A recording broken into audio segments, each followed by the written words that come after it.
প্রিয়জন আর সহকর্মীদের চোখের জলে ভাসিয়ে বিদায় নিলেন অগ্নিসেনা সোহেল রানা। ফায়ার সার্ভিস সদর দপ্তরে তার জানাজা শেষে স্বরাষ্ট্রমন্ত্রী জানালেন, দেশের জন্য জীবন দেওয়া সোহেল রানার পরিবারের পাশে থাকবে সরকার। অ্যাম্বুলেন্সে করে ফায়ারম্যান সোহেল রানার মরদেহ মঙ্গলবার সকালে নিয়ে আসা হয় তার কর্মস্থলের সদর দপ্তরে। সেখানে আগে থেকেই সহকর্মীদের প্রস্তুতি তাকে শেষ বিদায় জানানোর জন্য। সবার মাঝেই শোকের ছায়া।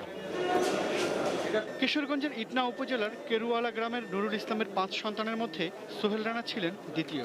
2015 সালে ফায়ার সার্ভিসের ফায়ারম্যান হিসেবে চাকরিতে যোগ দেন তিনি। গত 28শে মার্চ রাজধানীর বনানীর এফআর টাওয়ারে আগুনের ঘটনায় আটকে পড়াদের উদ্ধার করতে গিয়ে ল্যাডারে পা আটকে যায় তার।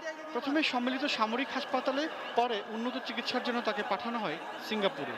সেখানে গত 8 এপ্রিল সবাইকে কাঁদিয়ে না ফেরার দেশে পাড়ি জমান 25 বছর বয়সী সোহেল রানা। জানাজা শুরুর আগে সোহেল রানার ভাই তাঁর ভাই হারানোর কষ্টের তীব্রতায় কাতর। আকুতি জানালেন সরকার যেন তাদের পরিবারের পাশে থাকে। অন্যের জীবন বাঁচাতে গিয়ে আমার ভাই আজ দেশের মধ্যে নাই, আমার ভাই আজ দেশের মধ্যে নাই। আমার ভাই ছিল আমার পরিবারের সম্বল।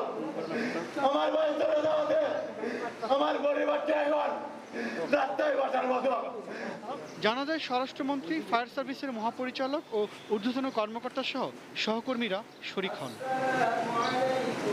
স্বরাষ্ট্রমন্ত্রী জানান, জীবনের ঝুঁকি নিয়ে মানুষের জীবন বাঁচাতে এগিয়ে যান ফায়ার সার্ভিসের কর্মীরা।